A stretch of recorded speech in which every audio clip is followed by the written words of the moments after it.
right, so we're back with our podcast for this year. Sorry everyone for obviously with the shutdown and everything, we kind of went a different route, but it's important we get back to these podcasts because I got a lot of great feedback from, especially from the last one with Emily Rubin, who, with the whole sibling discussion and that we had from their organization. So many people reached out. So we're going to be doing some sibling workshops and looking at just kind of, helping people along that have siblings and kind of looking at the future and just things, to plan along the way. But Emily certainly has done a wonderful job with her organization, and we look forward to being more involved. So for the first podcast of September, actually had this person on maybe a few years ago. I was an amateur podcaster. I still am. But it happened twice where somehow the recording got cut off, and don't know what happened, but I think I'm a little bit better at using the equipment now. So we have been in touch over the last couple of years via email, and I reached out the other day just in some discussions and said, geez, love to have you back to do a podcast. So he agreed. So today we have Brendan Aylward, who is the owner of Unified Health and Performance in Lancaster, right? Is that where your main gym is? Yes. Yeah. Brendan also has a background in special education, went to Lesley University. Mm-hmm. So he's going to tell his story about how he started his gym and how he integrates students with special needs. We'll give you all his website information. He has a lot of content out there. You need to read some of it because it goes pretty deep and in many different areas. But Brendan has just done so many great things, and he's always looking at creating and doing new things for students with special needs. So we're going to spend about 45 minutes talking today, and we'll get this content out. So Brendan, thanks so much for coming. Yeah, thanks for having me. Sorry about the last time. Things happen. And, good experience. Exactly. So we'll kind of go into what we talked about last time, but at the same time, you do have new things out there. For sure. And I was going through again your webpage and all the stuff that you have. So, but let's just talk about you went to college for special education, and tell me how you got involved in that. Yeah, so I guess Special Olympics in high school was kind of the catalyst, and then Best Buddies, and we were fortunate to have a very strong program for Neshoba, the high school that I was at. So I went into college studying special education, kind of under the assumption that I wanted to come back to Neshoba and work with some of the athletes I had in our Special Olympics program. That seemed like it was going to be a fulfilling path for me, and it definitely still would have been. But about halfway through college, I actually transferred from Providence to Lesley, so I started at Providence College and then ended up commuting to Lesley the last couple of years. And I was working as an ABA tech. I was subbing at the high school, and I kind of decided about halfway through that I wanted to find a way to integrate sports and disability services together, and that's kind of where the idea of the gym came. I spent the last couple of years of college doing some volunteer strength and conditioning work at the high school to get some clientele base that way, and then I had my Special Olympics program, which I still run, the Central Mass program, and I figured I would have some clients to pull from through that. So the idea was to create an inclusive strength and conditioning center, not just be a fitness center that trains people with disabilities in isolation, but one that finds a way to integrate both, so the environment's mutually beneficial for both my high school varsity athletes, college athletes, as well as my adaptive athletes. And it's transpired really well. So Unified opened about 4.5 years ago, and over the last couple of years I've been working on this adjacent project called AdaptX, which will be an educational platform and a certification program with a target audience of not only fitness professionals, but also maybe disability service professionals. And one of the things maybe we'll talk about is kind of how it fits into that sort of setting. But essentially a program that kind of gives you the ins and outs of the behavioral, cognitive, and anatomical piece of different disabilities, and also how to create like truly inclusive settings. So not just equipping a coach with the tools to work with someone with Down syndrome, but helping them kind of mold like a gym culture that is inclusive in itself. So one of the things I guess I'm most proud of is that my high school like varsity athletes, college athletes, many times become like our Special Olympic coaches. That's great. And they stay after their workout and they work out with our adaptive athletes and stuff. And so it's been a really cool setting, and it's been great to see it transpire. And now the goal is like, how can I take it outside of Lancaster? Yep. And AdaptX seemed like it was kind of the way that I would do that. I wasn't fully confident in like a franchise sort of model.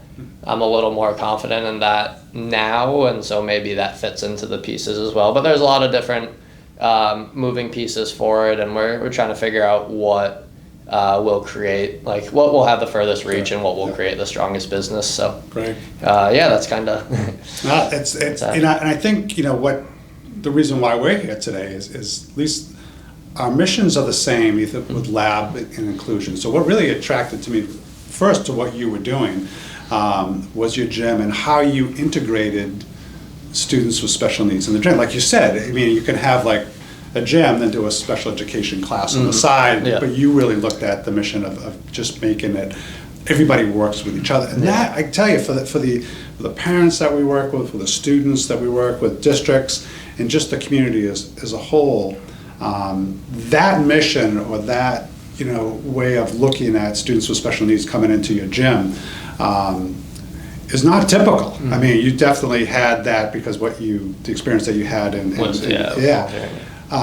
so doing that, and again, I think as an owner, I mean, that would never happen unless you had that really drive to do it. So can you tell, us a little bit about, what it typically looks like in the gym when students are coming in? Well, I mean, there's certainly considerations to be made, and it's maybe not a perfectly inclusive concept. If you look at inclusion from like a horizontal sort of relationship where we still have volunteers and we still have athletes, and that's all good and well, but like I want it to be seamless. Like I want my high schoolers to not think that they're in a position of volunteerism, but they're in a position of training with these athletes, and maybe their workouts look different, but it's because that's what level they're at, and that's just like we cater all the workouts to the individual. So I write different programs for each person, so it doesn't matter if you're in a wheelchair or if you're a Division I athlete. Your program is written for you, and it's implemented in a semi-private model. There's not like a ton of people, like everyone's getting coached. People aren't just coming in and using the gym freely. So in that sense, but there's definitely considerations, like maybe some people will benefit from a quieter gym. Like maybe someone on the spectrum won't thrive in that sort of setting. And if that's the case, then that idea of inclusion may look a little different than someone with high functioning Down syndrome who really like thrives off of the environment of people cheering them on and stuff. So there's considerations that sense, and I'm also always cognizant of like when I have high level college athletes and I'm working to change that narrative, but they may not want to be working out with someone with autism or someone in a wheelchair, and that's fine. I recognize that there's that kind of assumption and that perception that that's maybe a lesser service, and that's one of the things I'm working on changing. But from a business standpoint, there's things I have to be aware of. The athletes who know me personally and who know the work that I've done,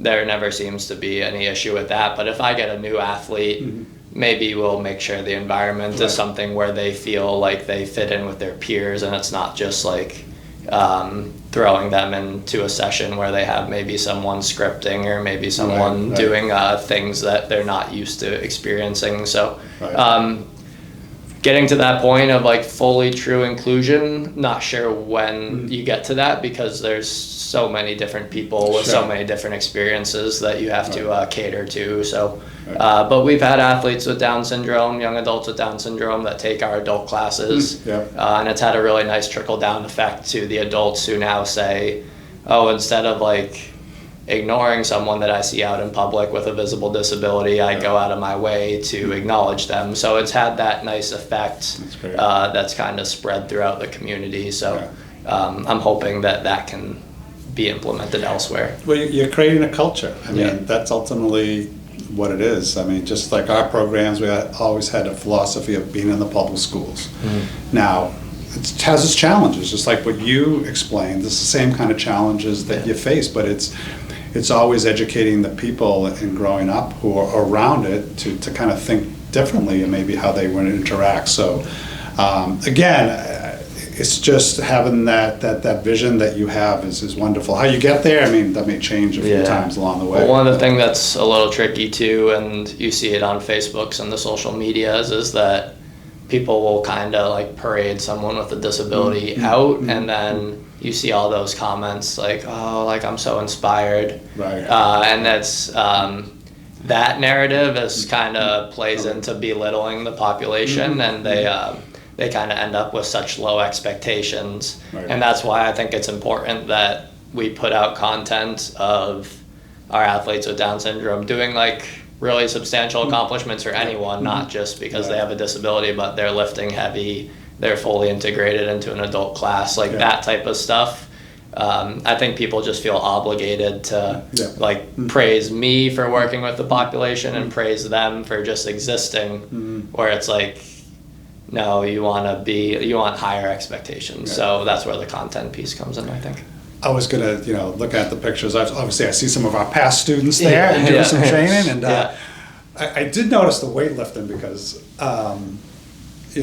I've gone to Special Olympics for so many years with my sister, and if you go to the smaller ones, it's mostly the track and field, but then you can go to like the one that had at BU and UMass, and they're doing everything. Then there's even the ones that our students travel to.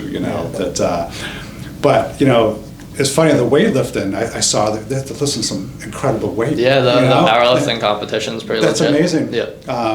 And I think it's not just like they're going out there and just lifting heavy weight. It's not about that. It's actually learning the skill of doing something the right way. Yeah, I think there's something to be said about the training process as a whole, and that there's the work ethic piece to it, there's the following a plan, and there is a strong cognitive and learning piece to exercising.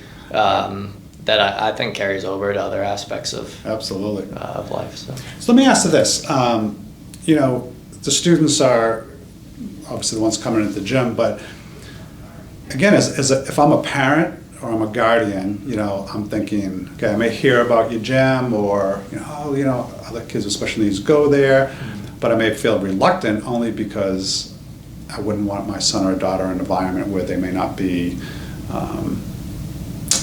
Overseen or supervised. There'd be all these set of concerns that I would have. It could be the best thing for them, but I mean, do you talk to families about that? Do they come to you and have discussions about what it would look like or how your curriculum would be set up? Yeah, I mean, not everyone lifts super heavy weights. That's that's not going to be everyone's goal or everyone's ability level, but that's where like the individual catered programs comes into play. I'm fortunate, the program wouldn't function without a few other volunteers and coaches helping me, because we do try to do like a one-to-one. So right now with my adaptive class, I'm outside coaching it. We have 5 or 6 people in person outside, spaced apart. I'm live streaming it on my phone. There's another 5 or 6 people at home doing the workout with us. And then usually inside the gym, there's 2 or 3 people that are working like a one-to-one with one of my coaches and volunteers, and I write them a workout to do, and the coaches and the volunteers know how to execute it. So there's been people that have come in, tried the class, maybe it moves too fast for them. In that case, we maybe would encourage them to do that one-to-one setting. And it just comes down to catering it to what the individual needs, and maybe the parent would have hesitations initially, but then it's our job to explain to them how their son or daughter can benefit from the program. So everyone can benefit from exercise. I mean, that's an easy sell. It's just showing them that the environment and the programming is safe. So and when we talk, we serve students to age 22, but beyond 22 and students getting in activities, whether they live in a group home or they're just home with their parents, extremely important to well-being, mental and physical. And I think, when we talked last time, even with my sister, she's pretty active. I like her to be more active, but weight's an issue. And, the group home is awesome. The activities are wonderful, and the community is great. Obviously, I want her to be in physical things as well. She likes art and things like that, but she's got to be in something physical as well. So I look at, what you're doing and having students all ages be involved. It's extremely important to the future, because weight does become more of a problem. We talk about students with Down syndrome, no question about it. So I would hope that families would come, whether they were living independently or not at home. They need to be involved in something. Yeah, the nutrition piece is one that I'm trying to figure out how to best approach. When you look at a group home setting, staff turnover is pretty high. They typically have some sort of budget for grocery shopping, and maybe people aren't quite as educated on, the cost-effective eating healthy isn't necessarily more expensive if you know how to go about it. So I think ultimately that just comes down to an educational piece. But I don't know how you would kind of break into that, at least in the group home setting yet. We're working on some other projects with AdaptX that would identify a few barriers to entry and then try to address them. So transportation and financials being two of the biggest barrier to entries. And that's where maybe COVID kind of escalated that process a little bit. I had never been online beforehand, even though online you can reach anyone. I had never ventured into that world until COVID, and the live streaming stuff? The live streaming classes, and then I'm doing a class for Connecticut Down syndrome. I'm doing a class for Mass Down syndrome. We're gonna do one for a adult service program out in Western Mass now. It's just COVID kind of identified some gaps in how you can serve the most people possible, and we reacted pretty quickly, and we were online pretty quickly once things shut down. But now it's kind of fine-tuning that and how to reach as many people as possible. So again, we'll move on from that piece, but I think that when you talk about the nutrition, I couldn't agree more, because it's the physical they can do a lot of things, but and I look at it as it's a discipline of being able to do it in a group home, and just saying, okay, this is how we're going to structure the meals, this is how we're going to structure when we eat. If that could be done, I think the success rate would be a lot higher with maintaining healthy weights. Hard for the discipline and the consistency, like you said, if there's this turnover. I would love for exercise to be the answer to it, because I can do that part, but ultimately you can't really out-exercise poor eating. So it's that's definitely something we would like to address in the coming, and maybe it's having a nutritionist on staff who works with group homes.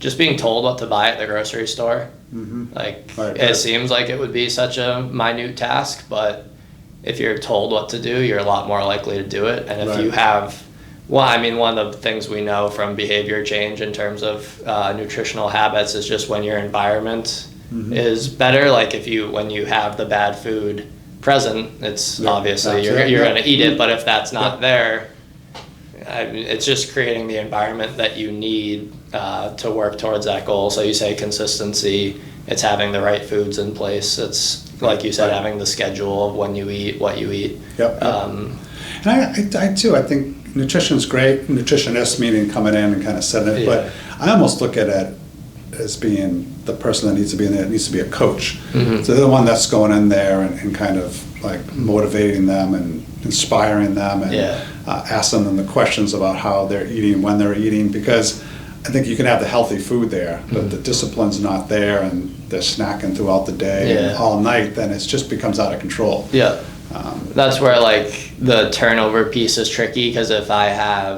if I was to go to an adult service program and have one of their staff members take my course, kind of teach them how to create these better environments, teach them how to most effectively help their clients be active, Right. and then that person only lasts 4 or 5 months. Right. Does the organization then have to pay another few $100s to have the next Okay. person certified, and then over and over, like figuring out how to get my program in these programs as a whole versus just to a specific staff member is one of the challenges. So